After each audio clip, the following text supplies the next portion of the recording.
Everyone, ಹೇಗಿದ್ದೀರೆಲ್ಲರೂ? So ನಾನಿವತ್ತು detail ಆಗಿ C section recovery ಬಗ್ಗೆ ವಿಡಿಯೋ ಮಾಡ್ತಿದ್ದೇನೆ. ಸೊ ಕೆಲವು ಮಂದಿ ನನ್ನ ಹತ್ರ ಕಮೆಂಟ್ ಸೆಕ್ಷನಲ್ಲಿ ಕೇಳಿದ್ರು, ನೀವು ಸಿ ಸೆಕ್ಷನಿಂದ ಇಷ್ಟು ಬೇಗ ಹೇಗೆ ರಿಕವರಿ ಆದ್ರಿ ಅಂತೇಳಿ. ಸೊ ನಾನು ಅಂದ್ಕೊಂಡೆ ಕಮೆಂಟ್ಸಲ್ಲಿ ಅಫ್ಕೋರ್ಸ್ ಇದನ್ನ ನಾನು ಹೇಳಲಿಕ್ಕೆ ಆಗೋದಿಲ್ಲ. ನನ್ನ ಎಕ್ಸ್ಪೀರಿಯನ್ಸಿಂದ ನಿಮಗೆ ಸ್ವಲ್ಪ ಐಡಿಯಾ ಬರುತ್ತೆ, ನೀವು ಏನೆಲ್ಲ ಪ್ರಿಕಾಷನ್ಸ್ ತೊಗೋಬೋದು ಅಂತೇಳಿ. ಸೊ ನೀವು ಅದಕ್ಕೆಲ್ಲ ಪ್ರಿಪೇರ್ ಆಗ್ಬೋದು. ಇವಾಗ ನೀವು ಪ್ರೆಗ್ನೆಂಟ್ ಆಗಿದ್ದಿದ್ರೆ ನಂದು ಈ ಎಕ್ಸ್ಪೀರಿಯನ್ಸಿಂದ ನಿಮಗೆ ತುಂಬಾ ಹೆಲ್ಪ್ ಆಗುತ್ತೆ. ಸೊ ಅದಕ್ಕೋಸ್ಕರ ನಾನು ಈ ವಿಡಿಯೋನ ಪರ್ಟಿಕ್ಯುಲರ್ ಆಗಿ ಇನ್ಫಾರ್ಮೇಟಿವ್ ಆಗಿ ಇಡ್ತಿದ್ದೇನೆ. ಸೊ ನಾನು ತುಂಬ ಯೋಚನೆ ಮಾಡಿ ಆದಮೇಲೆ ನಂದು ಎಕ್ಸ್ಪೀರಿಯನ್ಸ್ನ ನಿಮ್ಮ ಜೊತೆ ಶೇರ್ ಮಾಡಲಿಕ್ಕೆ ಕೆಲವು ಪಾಯಿಂಟ್ಸ್ನ ಬರ್ತಿಟ್ಕೊಂಡಿದ್ದೇನೆ. ನಾರ್ಮಲ್ ಡೆಲಿವರಿ ಮತ್ತು ಸಿ ಸೆಕ್ಷನಲ್ಲಿ ತುಂಬಾ ವ್ಯತ್ಯಾಸ ಇದೆ. ನಾರ್ಮಲ್ ಡೆಲಿವರಿ ಇದ್ದು ಪ್ರೊಸೆಸ್ಸೇ ಡಿಫ್ರೆಂಟ್ ಇರುತ್ತೆ, ಸಿ ಸೆಕ್ಷನ್ ಇದ್ದು ಪ್ರೊಸೆಸ್ಸೇ ಡಿಫ್ರೆಂಟ್ ಇರುತ್ತೆ. ಇವಾಗ ನಾರ್ಮಲ್ ಡೆಲಿವರಿದ್ದು ಬಗ್ಗೆ ನಾನು ಏನು ಮಾತಾಡಲ್ಲ, ಯಾಕಂದರೆ ನಂದು ಸಿ ಸೆಕ್ಷನ್. ನೀವು ನಂದು ಬರ್ತ್ ವ್ಲಾಗ್ ಆಲ್ರೆಡಿ ನೋಡಿದರೆ ನಿಮ್ಗೆ ಗೊತ್ತಿರ್ಬೋದು. ಸೊ ಹೈ ರಿಸ್ಕ್ ಪ್ರೆಗ್ನೆನ್ಸಿ ಆದದ್ರಿಂದ ಅವ್ರು ನನ್ನ ಮಗುನ 33 ವೀಕ್ಸಲ್ಲೇ ಡೆಲಿವರಿ ಮಾಡಬೇಕಾಯಿತು. ಇವಾಗ ಆಫ್ಕೋರ್ಸ್ ಸಿ ಸೆಕ್ಷನ್ ಅಂದಮೇಲೆ ನಮಗೆ ಸ್ಟಿಚಸ್ ಇರುತ್ತೆ. ಆ ಸ್ಟಿಚಸ್ಸಿಂದ ನಮಗೆ ಹೀಲ್ ಆಗಲಿಕ್ಕೆ ತುಂಬ ಟೈಮ್ ತಗೊಳುತ್ತೆ. ಫಸ್ಟ್ ಫ್ಯೂ ವೀಕ್ಸ್ ನಿಮಗೆ ತುಂಬಾ ಪೇಯ್ನ್ ಇರುತ್ತೆ. ಸೊ ನಾನು ಡೀಟೇಲ್ ಆಗಿ ಹೇಳ್ತೇನೆ ನಾನು ಏನೆಲ್ಲ ಮಾಡಿದೆ, ಏನೆಲ್ಲ ಸ್ಟೆಪ್ಸ್ ನೀವು ತಗೋಬೇಕು. ಸೊ ಇವಾಗ ನಿಮ್ಮದು ಸಿ ಸೆಕ್ಷನ್ ಆದರೆ ಇನ್ ಕೇಸ್ ನೀವು ಭಯ ಪಡಬೇಕಂತೇಳಿ ಏನಿಲ್ಲ. ಸೊ ರಿಕವರಿ ಅಂತ ಹೇಳಿದರೆ ನಾನು ಕಂಪ್ಲೀಟಾಗಿ ರಿಕವರಿ ಆಗಿದ್ದೇನೆ ಅಂತೇಳಿ ಹೇಳ್ತಿಲ್ಲ. ಆಫ್ಕೋರ್ಸ್ ಇಂಟರ್ನಲ್ಲಿ ನಮಗೆ ಸ್ಟಿಚಸ್ ಇರುತ್ತೆ. ಆ ಸ್ಟಿಚಸ್ ರಿಕವರಿ ಆಗಲಿಕ್ಕೆ ನಮಗೆ 1 ವರ್ಷ ತಗೊಳುತ್ತೆ. ಸೊ ಎಕ್ಸ್ಟರ್ನಲ್ಲಿ ಏನು ಸ್ಟಿಚಸ್ ಅವ್ರು ಹಾಕಿರ್ತಾರೆ ಅದು ಬೇಗನೆ ರಿಕವರಿ ಆಗುತ್ತೆ. ಸೊ ಅದಕ್ಕೋಸ್ಕರ ಏನೆಲ್ಲ ಸ್ಟೆಪ್ಸ್ ತಗೋಬೇಕು, ನೀವು ಏನೆಲ್ಲ ಮಾಡಿದರೆ ಬೇಗ ನಿಮ್ಮದು ರಿಕವರಿ ಪ್ರೋಸೆಸ್ ಬೇಗ ಆಗುತ್ತೆ ಎಲ್ಲನೂ ನಾನು ಡೀಟೇಲಾಗಿ ಹೇಳ್ತೇನೆ. ನಾನು ಪ್ರೆಗ್ನೆಂಟ್ ಆಗೋ ಮುಂಚೆ ನಂದು ವೆಯ್ಟ್ ಇತ್ತು 53 kgs. ಮತ್ತು ನಂದು ಡೆಲಿವರಿ ಆಗೋ ಟೈಮಲ್ಲಿ ನಂದು ವೆಯ್ಟ್ ಇತ್ತು 70 kgs. ಸೊ ಆಲ್ಮೋಸ್ಟ್ 17 kgs ನಾನು ಡ್ಯೂರಿಂಗ್ ದ ಪ್ರೆಗ್ನೆನ್ಸಿ ಪ್ರೋಸೆಸ್ಸಲ್ಲಿ ಗೇನ್ ಮಾಡಿದ್ದೆ. ಸೊ ಇವಾಗ ಅದನ್ನು ಹೇಗೆ ಲೂಸ್ ಮಾಡಿದೆ ಅಂತೇಳಿ ನಾನು ಹೇಳ್ತೇನೆ. ಇವಾಗ ನಂದು ಕರೆಂಟ್ ವೆಯ್ಟ್ ಬಂದುಬಿಟ್ಟು 58 kgs, which is not bad. Within 2.5 ಮಂತಲ್ಲಿ ನಂದು ಆಲ್ಮೋಸ್ಟ್ ಅಂದರೆ 12 kgs ಕಮ್ಮಿ ಆಗಿದೆ. ಸೊ ಇವಾಗ ನೀವು ತುಂಬ ಮಂದಿದು ವೆಯ್ಟ್ ತುಂಬಾ ಹೆಚ್ಚಾಗುತ್ತೆ ಪ್ರೆಗ್ನೆಂಟ್ ಆಗಿರಬೇಕಿದ್ರೆ. ಎಲ್ಲ ಟೆನ್ಷನ್ ಮಾಡಬೇಡಿ, ನೀವು ಅದನ್ನು ಲೂಸ್ ಮಾಡೇ ಮಾಡ್ತೀರಾ. ಕೆಲವ್ರಿಗಂತೂ ಸ್ಟ್ರೆಚ್ ಮಾರ್ಕಿದ್ದು ಟೆನ್ಷನ್ ಇರುತ್ತೆ. ಸ್ಟ್ರೆಚ್ ಮಾರ್ಕ್ಸ್ ಹೋಗುತ್ತೆ, ಅದಕ್ಕೂ ಟೆನ್ಷನ್ ಮಾಡಬೇಡಿ. ನಾನು ಏನು ಸ್ಟ್ರೆಚ್ ಮಾರ್ಕ್ಸಿಗೆ ಆಯಿಲ್ ಅದನ್ನೆಲ್ಲ ಏನೂ ಹಾಕಿರಲಿಲ್ಲ. ನಾನು ಬೇಕಿದ್ರೆ ಪಿಕ್ಚರ್ ಹಾಕ್ತೇನೆ. ನಾನು ಪ್ರೆಗ್ನೆಂಟ್ ಇರಬೇಕಿದ್ರೆ ಹೀಗೆ ಕಾಣ್ತಿದ್ದೆ. ಒಬ್ಬೊಬ್ರದ್ದು ಒಂದೊಂದು ಥರ ಇರುತ್ತೆ. ಕೆಲವ್ರದ್ದು ಸ್ಟಿಚಸ್ ಇದ್ದು ಲೆಂತ್ ತುಂಬಾ ಜಾಸ್ತಿ ಇರುತ್ತೆ. ಸೊ ಅದಕ್ಕೆ ಸಹ ನೀವು ಟೆನ್ಷನ್ ಮಾಡಬೇಡಿ, ಅದು ಓವರ್ ದ ಟೈಮ್ ಹೀಲ್ ಆಗುತ್ತೆ. ಸಿ ಸೆಕ್ಷನ್ ಆದಮೇಲೆ ನೀವು ಒಂದು 3 ಡೇಸಿಂದ 5 ಡೇಸ್ ತನಕ ಹಾಸ್ಪಿಟಲಲ್ಲೇ ಇರ್ತೀರ. ನಿಮಗೆ ನೀವು 5 ಡೇಸ್ ಆದಮೇಲೆ ಅಂದ್ಕೊಳ್ಳಿ ನೀವು ಮನೆಗೆ ಬರ್ತೀರಾ. ಸೊ ಮನೆಗೆ ಬರುವಾಗ ನಿಮಗೆ ಹಾಸ್ಪಿಟಲಿಂದಲೇ ಕೆಲವು ಆಯಿಂಟ್ಮೆಂಟ್ಸ್ನ ಕೊಟ್ಟಿರ್ತಾರೆ. ಸೊ ಆ ಆಯಿಂಟ್ಮೆಂಟ್ಸ್ನ ನೀವು ಸ್ನಾನ ಮಾಡಿ ಆದಮೇಲೆ ಎಲ್ಲಿ ನಿಮಗೆ ಸ್ಟಿಚಸ್ ಇರುತ್ತೆ ಆ ಪಾರ್ಟನ್ನು ಚೆನ್ನಾಗಿ ಡ್ರೈ ಮಾಡಿ, ಟಿಶ್ಯೂಯಿಂದ ಚೆನ್ನಾಗಿ ಡ್ರೈ ಮಾಡಿ, ಅಲ್ಲಿ ನೀವು ಎಲ್ಲಿ ಸ್ಟಿಚಸ್ ಇರುತ್ತೆ ಅಲ್ಲಿ ನೀವು ಆ ಕ್ರೀಮನ್ನು ಅಪ್ಲೈ ಮಾಡಬೇಕಾಗುತ್ತೆ.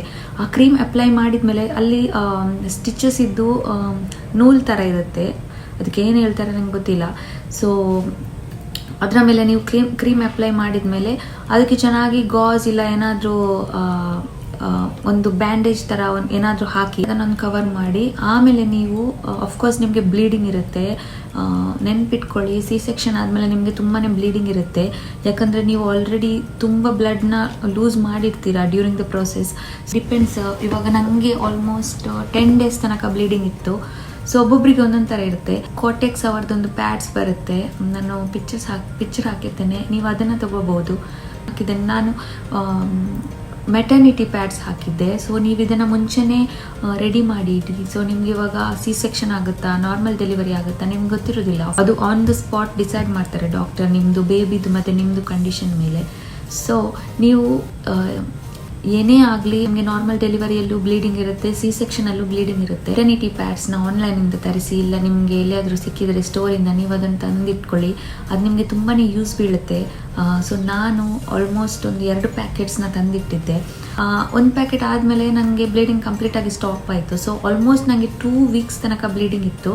2 ವೀಕ್ಸ್ ಆದಮೇಲೆ ನಂದು ಬ್ಲೀಡಿಂಗ್ ಸ್ಟಾಪ್ ಆಯಿತು. ಒಳ್ಳೆ ಬ್ರ್ಯಾಂಡ್ ಇದ್ದು ಮೆಟರ್ನಿಟಿ ಪ್ಯಾಡ್ಸ್ನ ತಗೊಳ್ಳಿ. ಮೆಟರ್ನಿಟಿ ಪ್ಯಾಡ್ಸ್ ಅಂತೇಳಿಲ್ಲ, ಕೆಲವೊಮ್ಮೆ ಮೆಟರ್ನಿಟಿ ಅಂಡರ್ವೇರ್ ಅಂತ ಸಿಗುತ್ತೆ, ಅದು ಪ್ಯಾಡ್ಸ್ ಜೊತೆನೇ ಬಂದಿರುತ್ತೆ. ಸೊ ನನ್ನ ಹತ್ರ ಇದ್ದಿದ್ದು ಅದು ಪ್ಯಾಡ್ಸ್ನು ಸಿಗುತ್ತೆ, ನೀವು ಅದನ್ನು ಯೂಸ್ ಮಾಡ್ಬೋದು. ಬಟ್ ನಾನು ಸಜೆಸ್ಟ್ ಮಾಡಿದೆ ಅಂತ ಹೇಳಿದ್ರೆ ಮೆಟರ್ನಿಟಿ ಅಂಡರ್ವೇರ್.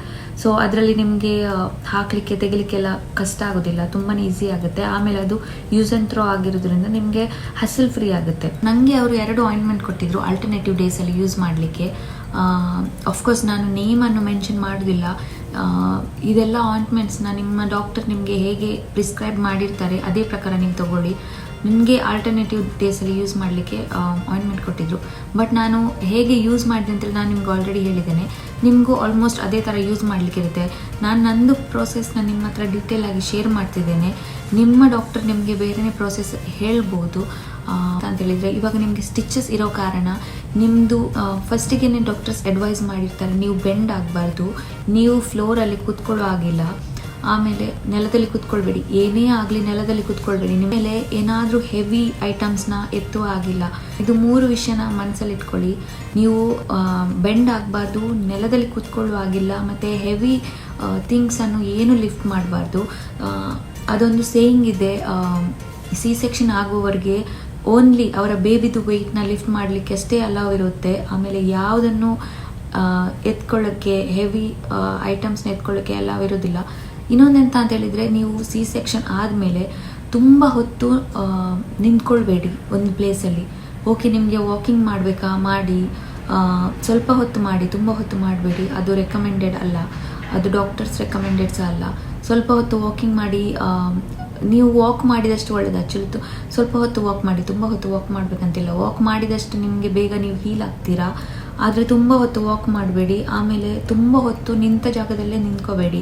ವಾಕ್ ಮಾಡಿ, ಬಟ್ ನಿಂತ ಜಾಗದಲ್ಲಿ ನಿಂತ್ಕೋಬೇಡಿ. ಅದರಿಂದ ನಿಮ್ಮ ಕಾಲಿಗೆ ಸ್ಟ್ರೆಸ್ ಬೀಳುತ್ತೆ, ವೆಯ್ಟ್ ಎಲ್ಲ ನಿಮ್ಮ ಕಾಲಿಗೆ ಬೀಳುತ್ತೆ. ಅದರಿಂದ ಸ್ಟಿಚಸ್ಸಿಗೆ ಪೇಯ್ನ್ ಆಗುತ್ತೆ.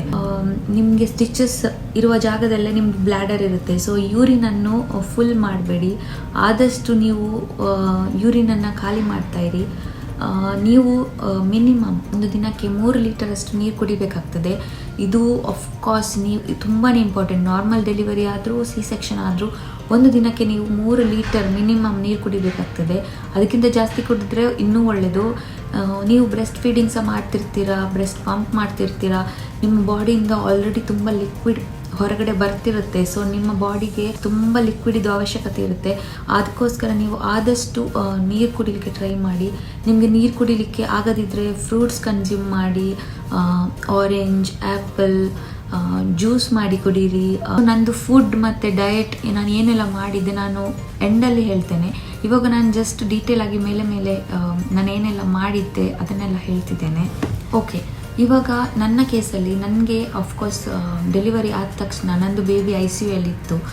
ಸೊ ನನಗೆ ಅಂತೇಳಿ ಹೆಲ್ಪಿಗೆ ನಾವು ಒಬ್ಬರನ್ನು ಇಂಡಿಯಾದಿಂದ ತಗೊಂಡಿದ್ವಿ. ಅವರನ್ನು ನಾವು 2 ಮಂತ್ಸಿಗೆ ಅಂತೇಳಿ ನಮ್ಮ ಮನೆಯಲ್ಲೇ ಇಟ್ಟಿದ್ವಿ. ಸೊ ಅವರು ನನ್ನನ್ನು ಚೆನ್ನಾಗಿ ನೋಡ್ಕೊಂಡಿದ್ರು. ನನಗೆ ಬೇಕಾದ ಆಹಾರ, ಫುಡ್ ಅವ್ರು ಮಾಡ್ತಿದ್ರು. ನನಗೆ ಯಾವ ಕೆಲಸನೂ ಮಾಡಲಿಕ್ಕೆ ಬಿಡ್ತಿರಲಿಲ್ಲ. ಇದೊಂದು ನೀವು ನೆನ್ಪಿಟ್ಕೊಳ್ಳಿ. ನೀವು ಸಿ ಸೆಕ್ಷನ್ ಆಗಲಿ ಇಲ್ಲ ಡೆಲಿವರಿ ಆಗಲಿ ನೀವು ಯಾವ ಕೆಲಸನೂ ಮಾಡಬಾರ್ದು. ನೀವು ಕುಕ್ಕಿಂಗ್ ಸಹ ಮಾಡಬಾರ್ದು, ಯಾವ ಕೆಲಸನೂ ಮಾಡಬಾರ್ದು.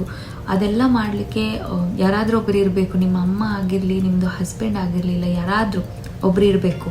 ಬಟ್ ನೀವು ಈ ಕೆಲಸನ ಮಾಡಬಾರ್ದು ನನ್ನ ಪ್ರಕಾರ. ಯಾಕಂತೇಳಿದರೆ ಈ ಕೆಲಸದ ನಿಮಗೆ ಕಂಪ್ಲೀಟಾಗಿ ರೆಸ್ಟ್ ಬೇಕಾಗ್ತದೆ. ಅಟ್ಲೀಸ್ಟ್ 40 ಡೇಸ್ ನೀವು ಕಂಪ್ಲೀಟಾಗಿ ರೆಸ್ಟ್ ತಗೋಬೇಕು. ನಾರ್ಮಲ್ ಡೆಲಿವರಿ ಆಗಲಿ ಇಲ್ಲ ಸಿ ಸೆಕ್ಷನ್ ಆಗಲಿ ನಿಮಗೆ 40 ಡೇಸ್ ಮಿನಿಮಮ್ ಕಂಪ್ಲೀಟ್ ರೆಸ್ಟ್ ಬೇಕಾಗ್ತದೆ. ಮೇಜರ್ ಸರ್ಜರಿಯಿಂದ ಹೊರಗಡೆ ಬಂದಿರ್ತೀರಾ. ಸೊ ನಿಮಗೆ ಆಫ್ಕೋರ್ಸ್ ಮಿನಿಮಮ್ 40 ಡೇಸ್ ಪ್ರಾಪರಾಗಿ ರೆಸ್ಟ್ ಬೇಕಾಗ್ತದೆ. ನನಗೆ ಅಂತೇಳಿ ಹೆಲ್ಪಿಗೆ ಒಬ್ಬರು ಬಂದಿದ್ದರು, ಅವರೇ ಎಲ್ಲ ಮಾಡ್ತಿದ್ರು. ಸೊ ನನಗೋಸ್ಕರ ಅವ್ರು ಫುಡ್ ಮಾಡ್ತಿದ್ರು. ಇವಾಗ ಫುಡ್ಡಲ್ಲಿ ನೀವು ಆದಷ್ಟು ಒಳ್ಳೆ ಫುಡ್ಡನ್ನು ಕನ್ಸ್ಯೂಮ್ ಮಾಡಿ. ನಿಮಗೆ ಸ್ಟಿಚಸ್ ಇರೋ ಕಾರಣ ನೀವು ಅಲರ್ಜಿ ಆಗುವ ಫುಡ್ಡನ್ನು ಕನ್ಸ್ಯೂಮ್ ಮಾಡುವಾಗಿಲ್ಲ.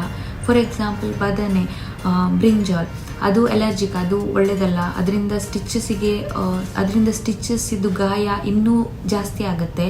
ಸೊ ಅದನ್ನು ಕನ್ಸ್ಯೂಮ್ ಮಾಡಬೇಡಿ. ಸೊ ಹಾಗೆ ನೀವು ಏನೆಲ್ಲ ಫುಡ್ ಅಲರ್ಜಿ ನಿಮಗೆ ಕಾಸ್ ಮಾಡುತ್ತೆ ಅದನ್ನೆಲ್ಲ ಕನ್ಸ್ಯೂಮ್ ಮಾಡಬೇಡಿ. ಆದಷ್ಟು ನೀವು ಫ್ರೂಟ್ಸ್ ತಿನ್ನಿ, ಆದಷ್ಟು ಪ್ರೋಟೀನ್ ಕನ್ಸ್ಯೂಮ್ ಮಾಡಿ. ಆಮೇಲೆ ಜ್ಯೂಸ್ ಕುಡೀರಿ, ನೀರು ಕುಡೀರಿ. ಆಮೇಲೆ ಧಾನ್ಯಗಳು, ಕಾಳು, ಬೇಳೆ ಆಮೇಲೆ ಸೊಪ್ಪು ಇದನ್ನೆಲ್ಲ ಜಾಸ್ತಿ ಕನ್ಸ್ಯೂಮ್ ಮಾಡಿ. ಸೊ ಅವ್ರ ಫುಡ್ ನನಗೋಸ್ಕರ ಮಾಡ್ತಿದ್ರು. ಅಪಾರ್ಟ್ ಫ್ರಮ್ ದ್ಯಾಟ್ ಅವರು ಆದಷ್ಟು ನನಗೆ ಮೆಂತೆ ಫೆನ್ಯುಗ್ರೀಕ್ ಅನ್ನು ಜಾಸ್ತಿ ಕೊಡ್ತಿದ್ರು. ಇವಾಗ ಅವರು ನನಗೆ ಮೆಂತೆದ್ದು ಗಂಜಿ ಮಾಡಿ ಕೊಡ್ತಿದ್ರು ಇನಿಷಿಯಲ್ ಡೇಸಲ್ಲಿ. ಅದರಿಂದ ಬ್ರೆಸ್ಟ್ ಮಿಲ್ಕ್ ಸಪ್ಲೈ ಜಾಸ್ತಿ ಆಗುತ್ತೆ. ಸೊ ಆದಷ್ಟು ನೀವು ಇವಾಗ ನಿಮಗೆ ಬ್ರೆಸ್ಟ್ ಮಿಲ್ಕಿದ್ದು ಸಪ್ಲೈ ಕಮ್ಮಿ ಇದ್ದರೆ ಆದಷ್ಟು ನೀವು ಮೆಂತೆನ ಜಾಸ್ತಿ ಯೂಸ್ ಮಾಡಿ. ಮೆಂತೆದು ನೀವು ನೀರು ಕುಡೀರಿ, ಇಲ್ಲ ಮೆಂತೆ ಗಂಜಿ ಅಂತೇಳಿ ಮಾಡ್ತಾರೆ ಅದನ್ನು ಮಾಡಿ. ಇಲ್ಲ ಅಂದರೆ ಇನ್ನೊಂದು ಮಾಡ್ತಾರೆ, ನಮ್ಮ ಭಾಷೆಯಲ್ಲಿ ಅದನ್ನು ತಿಕ್ಲೆ ಅಂತೇಳಿ ಹೇಳ್ತಾರೆ. ಅದಕ್ಕೆ ನನಗೆ ಕನ್ನಡದಲ್ಲಿ ಏನು ಹೇಳ್ತಾರೆ ಗೊತ್ತಿಲ್ಲ. ಅದು ಮೆಂತ್ಯದಿಂದ ಮಾಡೋದು. ಅದು ಮಾಡಲಿಕ್ಕೇ ಸಪ್ರೇಟಾಗಿ ಒಂದು ಪ್ರೋಸೆಸ್ ಇದೆ. ಅದನ್ನು ಮಾಡಲಿಕ್ಕೇ 4-5 ಗಂಟೆ ತಗೊಳುತ್ತೆ. ಸೊ ಅದಕ್ಕೆ ಅವರು ಡ್ರೈ ಫ್ರೂಟ್ಸ್ ಎಲ್ಲ ಹಾಕಿ ಮಾಡಿರ್ತಾರೆ. ಇದೆಲ್ಲ ಸ್ಟೆಪ್ಸ್ನ ನೀವು ಮಾಡಿದರೆ ನೀವು C-ಸೆಕ್ಷನಿಂದ ಬೇಗನೆ ರಿಕವರಿ ಆಗ್ತೀರಾ. ಇನ್ನೂ ಎಂತ ಅಂತ ಹೇಳಿದರೆ, ನಂದು ವೆಯ್ಟ್ ಆಫ್ಕೋರ್ಸ್ 70 kg ಇತ್ತು. ಇವಾಗ ನಾನು ವಿದಿನ್ 2 ಮಂತ್ಸಲ್ಲಿ 58 kgs ಆಗಿದ್ದೇನೆ. ನಾನು ಏನು ಎಕ್ಸಸೈಸ್ ಮಾಡಲಿಲ್ಲ, ವಾಕಿಂಗ್ ಮಾಡಲಿಲ್ಲ, ಏನೂ ಮಾಡಿಲ್ಲ. ಮತ್ತು ನಾನು ಬೆಲ್ಲಿ ಬೆಲ್ಟ್ನ ಹಾಕಿಲ್ಲ. ನಾನು ಆಲ್ರೆಡಿ ಅಮೆಝಾನಿಂದ ಬೆಲ್ಲಿ ಬೆಲ್ಟ್ನ ಆರ್ಡರ್ ಮಾಡಿದ್ದೆ. ಬಟ್ ನಾನು ಅದನ್ನು ಇಲ್ಲಿ ತನಕ ಯೂಸೇ ಮಾಡಲಿಲ್ಲ. ಒಂದು ಸಲ ನಾನು ಹಾಕಿದ್ದೆ, ಬಟ್ ನನಗೆ ಅಷ್ಟು ಕಂಫರ್ಟೇಬಲ್ ಅನಿಸಿಲ್ಲ. ಅದಾದಮೇಲೆ ನಾನು ಹಾಕೋಕ್ಕೆ ಹೋಗಿಲ್ಲ. ಇವಾಗ ನಿಮಗೆ C-ಸೆಕ್ಷನ್ ಆದರೆ ಆಫ್ಕೋರ್ಸ್ ನೀವು ಬೆಲ್ಲಿ ಬೆಲ್ಟ್ನ ಹಾಕಿ. ಬ್ರೆಸ್ಟ್ ಫೀಡಿಂಗ್ ಮಾಡಬೇಕಿದ್ರೆ ನೀವು ಬೆಂಡ್ ಆಗಬೇಕಾಗುತ್ತೆ. ಅದರಿಂದ ನಿಮಗೆ ಬ್ಯಾಕ್ ಪೇಯ್ನ್ ತುಂಬಾ ಬರುತ್ತೆ. ನೆನ್ಪಿಟ್ಕೊಳ್ಳಿ, ನಿಮಗೆ C-ಸೆಕ್ಷನ್ ಆಗಬೇಕಿದ್ರೆ ಎಪಿಡ್ಯೂರಲ್ ಕೊಟ್ಟಿರ್ತಾರೆ. ಆ ಎಪಿಡ್ಯೂರಲ್ ಇಂಜೆಕ್ಷನ್ ಇದ್ದು ಲೆಂತೆ ಇಷ್ಟು ದೊಡ್ಡ ಇರುತ್ತೆ. ನೆನ್ಪಿಟ್ಕೊಳ್ಳಿ, ಇಷ್ಟು ದೊಡ್ಡ ಇರುತ್ತೆ. ನಾನು ಹೆದರಿಸ್ತಿಲ್ಲ, ಬಟ್ ಇದೆಲ್ಲ ನಿಮಗೆ ಗೊತ್ತಿರಬೇಕು ಮುಂಚೆನೇ. ಸೊ ನೀವು ಪ್ರಿಪೇರ್ ಆಗಿರ್ತೀರ. ಅದರಿಂದ ಬ್ಯಾಕ್ ಪೇಯ್ನ್ ಎಲ್ಲ ಆಗುತ್ತೆ. ಸೊ ಆದಷ್ಟು ನೀವು C-ಸೆಕ್ಷನ್ ಇಲ್ಲ ನಾರ್ಮಲ್ ಡೆಲಿವರಿ ಆದರೆ ಆದಷ್ಟು ನೀವು ಬೆಲ್ಲಿ ಬೆಲ್ಟ್ನ ಯೂಸ್ ಮಾಡಿ. ಬೆಲ್ಲಿ ಬೆಲ್ಟಿಂದ ನಿಮಗೆ ಹೊಟ್ಟೆನೂ ಕಮ್ಮಿ ಆಗುತ್ತೆ. ಪ್ಲಸ್ ನಿಮ್ಮದು ಬ್ಯಾಕಿಗೆ ತುಂಬ ಸ್ಟ್ರೆಂತ್ ಸಿಗುತ್ತೆ. ನಿಮಗೆ ಬ್ಯಾಕ್ ಪೇಯ್ನ್ ಎಲ್ಲ ಬರೋದಿಲ್ಲ. ಡೈಲಿ ನೀವು ಆಯಿಲ್ ಮಸಾಜ್ ಮಾಡಬೇಕಾಗುತ್ತೆ. ಸೊ ನಂದು ಕೇಸಲ್ಲಿ ನನಗೆ ಹೆಲ್ಪಿಗೆ ಇದ್ದಿದ್ದರಿಂದ ಅವರು ನನಗೆ ಯಾವತ್ತೂ ಆಯಿಲ್ ಮಸಾಜ್ ಮಾಡಿ ಸ್ನಾನ ಮಾಡಿಸ್ತಿದ್ರು. ಇದು ತುಂಬಾ ಇಂಪಾರ್ಟೆಂಟ್. ನಿಮ್ಮ ಬಾಡಿ ಆಲ್ರೆಡಿ ತುಂಬಾ ಹಾರ್ಮೋನಲ್ ಚೇಂಜಸ್ ಆಗಿರುತ್ತೆ ನಿಮ್ಮ ಬಾಡಿಗೆ. ಆಮೇಲೆ ತುಂಬ ಮೇಜರ್ ಸರ್ಜರಿ ಆಗಿರೋದ್ರಿಂದ ಡೈಲಿ ನಮ್ಮ ಬಾಡಿಗೆ ಯಾರಾದರೂ, ನಮ್ಮ ಅಮ್ಮ ಆಗಿರಲಿಲ್ಲ, ಯಾರಾದರೂ ಆಯಿಲ್ ಮಸಾಜ್ ಮಾಡಬೇಕಾಗುತ್ತೆ. ಕಂಪ್ಲೀಟ್ ಬಾಡಿಗೆ with head to toe oil massage ಮಾಡ್ತಾರೆ. ಸೊ ಆಯಿಲ್ ಮಸಾಜ್ಗೆ ಅವರು ಪ್ಯೂರ್ ಕೊಕೊನೆಟ್ ಆಯಿಲ್ನ ಯೂಸ್ ಮಾಡ್ತಾರೆ. ಸ್ವಲ್ಪ ಬಿಸಿ ಮಾಡಿ ಕೊಕೊನೆಟ್ ಆಯಿಲ್ನ ಯೂಸ್ ಮಾಡ್ತಾರೆ. ಕೊಕೊನೆಟ್ ಆಯಿಲ್ ಯೂಸ್ ಮಾಡಿ ಆದಮೇಲೆ ಕಡಲೆ ಹಿಟ್ಟನ್ನು ತಗೊಂಡು ಇಡೀ ಬಾಡಿಗೆ ಮಸಾಜ್ ಮಾಡ್ತಾರೆ. ಸೊ ಕೊಕೊನೆಟ್ ಆಯಿಲ್ ಅವರು ಆ್ಯಕ್ಚುಲಿ ಸ್ವಲ್ಪ ಉಗುರು ಬಿಸಿ ಮಾಡಿಕೊಂಡು ಫುಲ್ ಬಾಡಿಗೆ ಹೆಡ್ ಟು ತಲೆಯಿಂದ ಕಾಲು ತನಕ ಚೆನ್ನಾಗಿ ಅಪ್ಲೈ ಮಾಡಿ ಮಸಾಜ್ ಮಾಡ್ತಾರೆ. ಸೊ ಅದಾದಮೇಲೆ ಒಂದು 15 to 20 ಮಿನಿಟ್ಸ್ ಹಾಗೇನೆ ನಾವು ಕೂತ್ಕೊಳ್ಬೇಕಾಗ್ತದೆ. ಅದಾದಮೇಲೆ ಕಡಲೆ ಹಿಟ್ಟಿಂದ ಪುನಃ ಮಸಾಜ್ ಮಾಡಬೇಕಾಗುತ್ತೆ ಬಾಡಿನ. ಅದಾದಮೇಲೆ ನಾವು ಉಗುರು ಬಿಸಿ ನೀರಿಂದ ಸ್ನಾನ ಮಾಡಬೇಕಾಗುತ್ತೆ. ಸೊ ಫಸ್ಟಿಗೆ ಉಗುರು ಬಿಸಿ ನೀರು ಹಾಕಿ ಎಲ್ಲ ಆಯಿಲ್ನ ತೆಗಿತಾರೆ. ಅದಾದಮೇಲೆ ತುಂಬ ಬಿಸಿ ಅಲ್ಲ, ಒಂದು ಬಾಡಿಗೆ ಬೇರ್ ಮಾಡಲಿಕ್ಕೆ ಆಗುವಷ್ಟು ಬಿಸಿ ನೀರು ತಗೊಂಡು ನಮ್ಮದು ಬ್ಯಾಕ್ ಸೈಡ್ ಬೋನಿಗೆ, ಕಾಲಿಗೆ ಎಲ್ಲ ಹಾಕ್ತಾರೆ. ಅದರಿಂದ ನಮ್ಮದು ಬಾಡಿಗೆ ತುಂಬಾ ರಿಲ್ಯಾಕ್ಸೇಷನ್ ಸಿಗುತ್ತೆ. ಸೊ ಈ ಥರ ನನಗೆ 40 days ತನಕ ಅವ್ರು ಮಾಡಿದರು. ಆಫ್ಕೋರ್ಸ್ ಇದು ತುಂಬ ಮಂದಿ ಬಾಣಂತರಿಗೆ ಮಾಡ್ತಾರೆ. ಇದರಿಂದ ತುಂಬ ರಿಲ್ಯಾಕ್ಸೇಷನ್ ಸಿಗುತ್ತೆ. ಇದರಿಂದ ಬೇಗ ರಿಕವರಿ ಆಗ್ತಾರೆ. ಅಂತ ಹೇಳಿದರೆ, ಇವಾಗ ನೀವು C-ಸೆಕ್ಷನ್ ಆದಮೇಲೆ ಆದಷ್ಟು ನೀವು ಲೂಸ್ ಬಟ್ಟೆನ ಹಾಕ್ಲಿಕ್ಕೆ ಟ್ರೈ ಮಾಡಿ. ಡ್ರೆಸ್ಸಸ್ ಹಾಕಿ, ಬಟ್ ಪ್ಯಾಂಟ್ಸ್ ಆಮೇಲೆ ಟೈಟ್ ಇರುವ ಡ್ರೆಸ್ಸನ್ನು ಯಾವತ್ತೂ ಹಾಕಬೇಡಿ. ಲೂಸ್ ಡ್ರೆಸ್ಸನ್ನು ಹಾಕಿ. ಯಾಕಂತೇಳಿದರೆ ನಿಮ್ಮದು ಸ್ಟಿಚಸ್ ಇರುತ್ತೆ.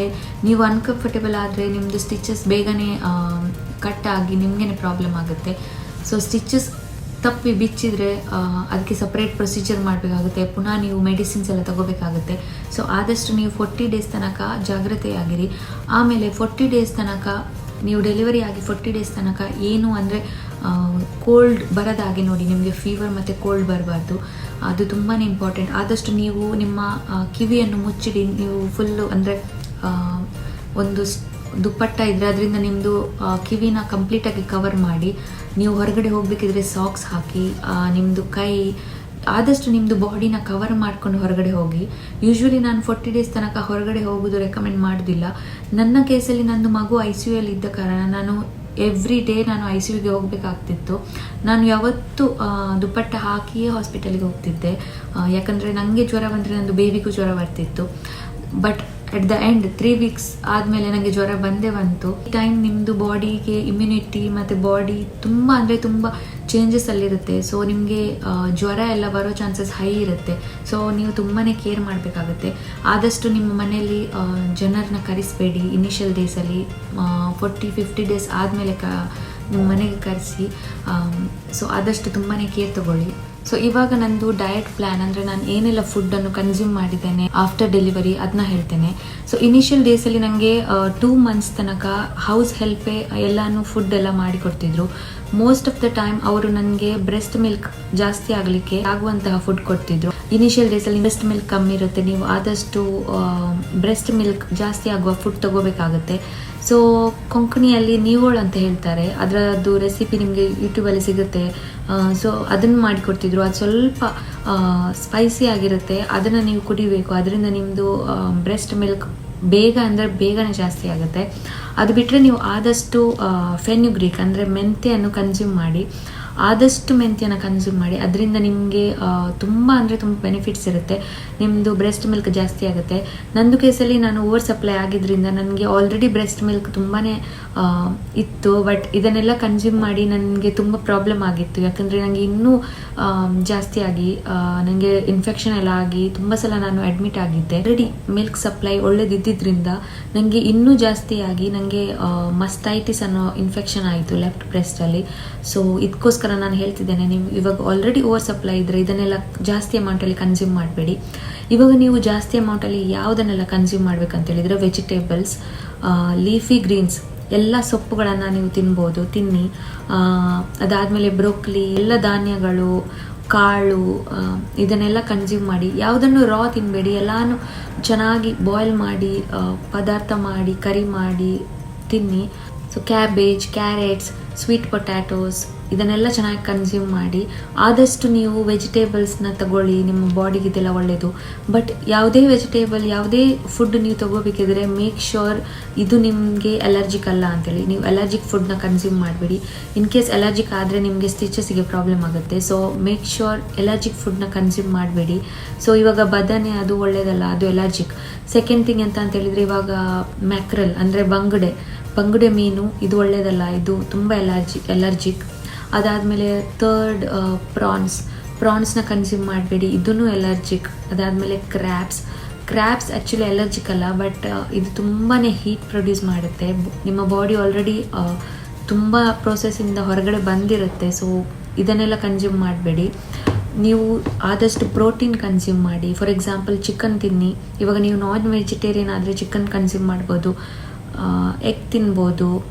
ತುಂಬ ಫಿಶಸ್ ಇರುತ್ತೆ. ಇವಾಗ ಸಾರ್ಡಿನ್ಸ್ ಅಂದರೆ ಬೂತಾಯಿ ಫಿಶ್ನ ತಿನ್ನಿ, ಅದರಲ್ಲಿ ಒಮೆಗಾ 3 ಜಾಸ್ತಿ ಇರುತ್ತೆ. ತುಂಬ ಬೇರೆ ಫಿಶ್ ಇರುತ್ತೆ, ಅದನ್ನೆಲ್ಲ ನೀವು ಕನ್ಸ್ಯೂಮ್ ಮಾಡ್ಬೋದು. ಮೇಕ್ ಶ್ಯೂರ್ ನೀವು ಯಾವ ಫಿಶನ್ನೆಲ್ಲ ಕನ್ಸ್ಯೂಮ್ ಮಾಡ್ಬೋದು ಅಂತೇಳಿ. ಆಮೇಲೆ ಆದಷ್ಟು ಪ್ರಮಾಣದಲ್ಲಿ ನೀವು ನಟ್ಸನ್ನು ಕನ್ಸ್ಯೂಮ್ ಮಾಡಿ, ಡ್ರೈ ಫ್ರೂಟ್ಸ್, ನಟ್ಸ್ನ. ಇದು ತುಂಬ ಒಳ್ಳೆಯದು ನಿಮ್ಮ ಬಾಡಿಗೆ. ಫ್ರೂಟ್ಸಲ್ಲಿ ನೀವು ಬನಾನಾಸ್ ತಗೊಳ್ಳಿ, ಮ್ಯಾಂಗೋಸ್, ಆರೆಂಜ್, ಮುಸುಂಬಿ, ಪಪ್ಪಾಯ ತಿನ್ಬೋದು, ವಾಟರ್ಮೆಲನ್. ಆದಷ್ಟು ಫ್ರೂಟ್ಸ್ನ ಕನ್ಸ್ಯೂಮ್ ಮಾಡಿ. ಇವಾಗ ನೀವು ವಾಟರ್ಮೆಲನಲ್ಲಿ ಆಲ್ರೆಡಿ ತುಂಬ ಪ್ರಮಾಣದಲ್ಲಿ ನೀರಿರುತ್ತೆ, ಅದನ್ನು ಜಾಸ್ತಿ ಕನ್ಸ್ಯೂಮ್ ಮಾಡಿ. ಆಮೇಲೆ ನೀವು ಬ್ರೆಸ್ಟ್ ಫೀಡ್ ಮಾಡೋದ್ರಿಂದ ಇಲ್ಲ ಬ್ರೆಸ್ಟ್ ಪಂಪ್ ಮಾಡೋದ್ರಿಂದ ನಿಮ್ಮ ಬಾಡಿಗೆ ತುಂಬ ಲಿಕ್ವಿಡ್ ಅವಶ್ಯಕತೆ ಇರುತ್ತೆ. ನೀವು ಆದಷ್ಟು ಪ್ರಮಾಣದಲ್ಲಿ ನೀರನ್ನ ಕುಡಿತಾನೇ ಇರಿ. ಮತ್ತು ನನ್ನ ಕೇಸಲ್ಲಿ ನಾನು ಮಾರ್ನಿಂಗಲ್ಲಿ ನಾನು ಚಹಾ ಕುಡಿತಿದ್ದೆ. ನೀವು ಚಹಾ, ಕಾಫಿ ಇದನ್ನೆಲ್ಲ ಕುಡಿಬೋದು. ಪ್ರೆಗ್ನೆಂಟ್ ಇರಬೇಕಿದ್ರೆ ಇದನ್ನೆಲ್ಲ ಕುಡಿಯುವ ಆಗಿರಲಿಲ್ಲ. ಬಟ್ ನೀವು ಡೆಲಿವರಿ ಆದ ತಕ್ಷಣ ಆಫ್ಕೋರ್ಸ್ ಇದೊಂದು ನಿಮಗೆ ರಿಲೀಫ್, ನೀವು ಇದನ್ನೆಲ್ಲ ಕುಡಿಬೋದು. ನಾನು ಡೆಲಿವರಿ ಆದ ತಕ್ಷಣ ಫಸ್ಟ್ ನಾನು ಹಾಸ್ಪಿಟಲಲ್ಲಿ ಕೇಳಿದ್ದು ನನಗೆ ಚಹಾ ಬೇಕು ಅಂತೇಳಿ. ಸೊ ಚಹಾ ಮೇಲೆ ನಾನು ಮಾರ್ನಿಂಗ್ ಯೂಶ್ವಲಿ ಹಾರ್ಲಿಕ್ಸ್ ಕುಡಿತಿದ್ದೆ. ಮಿಲ್ಕ್ ಇದ್ದು ನೀವು ಏನನ್ನ ಕನ್ಸ್ಯೂಮ್ ಮಾಡಿ, ನಿಮಗೆ ಒಳ್ಳೆಯದು. ನಾನು ಡೈಲಿ ಮಿಲ್ಕ್ ಕುಡಿತಿದ್ದೆ. ಅದಾದಮೇಲೆ ಮಾರ್ನಿಂಗ್ ಟೈಮಲ್ಲಿ ಓಟ್ಸ್ ತಗೋತಿದ್ದೆ. ಸೊ ಮಾರ್ನಿಂಗಲ್ಲಿ ಯೂಶ್ವಲಿ ನಾನು ಇಷ್ಟನ್ನೇ ತಗೋತಿದ್ದೆ, ಚಹಾ, ಕಾಫಿ, ಇಲ್ಲಾಂದರೆ ಓಟ್ಸ್, ಮಿಲ್ಕ್, ಹಾರ್ಲಿಕ್ಸ್ ಇಷ್ಟೇ. ಈವ್ನಿಂಗ್ ಅಂದರೆ ಸಂಜೆದ್ದು ಟೈಮಲ್ಲಿ ನಾನು ಆದಷ್ಟು ಜ್ಯೂಸ್ನ ಕುಡಿತಿದ್ದೆ. ಕ್ಯಾರೆಟ್ ಜ್ಯೂಸ್, ಒಂದಿನ ಕ್ಯಾರೆಟ್ ಜ್ಯೂಸ್ ಆದರೆ ಇನ್ನೊಂದಿನ ಎಳ್ಳು ಜ್ಯೂಸ್, ಇನ್ನೊಂದಿನ ಬೊಂಡ ಅಂದರೆ ಎಳನೀರು, ಬೀಟ್ರೂಟ್ ಜ್ಯೂಸ್, ಆಮೇಲೆ ಆ್ಯಪಲ್ ಜ್ಯೂಸ್, ಆಮೇಲೆ ರಾಗಿ ಜ್ಯೂಸ್, ಇದನ್ನೆಲ್ಲ ಒಂದೊಂದು ದಿನ ನಾನು ಡಿಫ್ರೆಂಟ್ ಜ್ಯೂಸ್ ಕುಡಿತಿದ್ದೆ. ನಂದು ಕೇಸಲ್ಲಿ ನಾನು ತುಂಬಾ ಓವರ್ ಸಪ್ಲೈ ಮಾಡೋದ್ರಿಂದ ನನಗೆ ತುಂಬ ಬಾಯಾರಿಕೆ ಆಗುತ್ತೆ. ಸೊ ನಾನು per day 8 times breast pump ಮಾಡೋದ್ರಿಂದ ನನಗೆ ತುಂಬ ಬಾಯಾರಿಕೆ ಆಗ್ತಿರುತ್ತೆ. ಯಾಕಂದರೆ ನನ್ನ ಬಾಡಿಯಿಂದ ಆಲ್ರೆಡಿ ತುಂಬಾ ಲಿಕ್ವಿಡ್ ಹೊರಗಡೆ ಬರ್ತಿರುತ್ತೆ. ಸೊ ಅದಕ್ಕೋಸ್ಕರ ನಾನು ತುಂಬ ನೀರು ಕುಡಿತೇನೆ. ನೀರು ಕುಡಿಲಿಕ್ಕೆ ನಂದು ಬಾಡಿನೇ ಕೇಳುತ್ತೆ, ಯಾಕಂದರೆ ಅಷ್ಟು ನನಗೆ ಬಾಯಾರಿಕೆ ಆಗುತ್ತೆ. ಸೊ ನಾನು ತುಂಬ ಪ್ರಮಾಣದಲ್ಲಿ ನೀರು ಕುಡಿತೇನೆ. ಇದರಿಂದ ನನಗೆ ತುಂಬಾ ಹೆಲ್ಪ್ ಆಗಿದೆ. ನೀವು ನೋಡ್ಬೋದು, ನಾನು ಆಲ್ರೆಡಿ ತುಂಬ ವೆಯ್ಟ್ ಲೂಸ್ ಮಾಡಿದ್ದೇನೆ.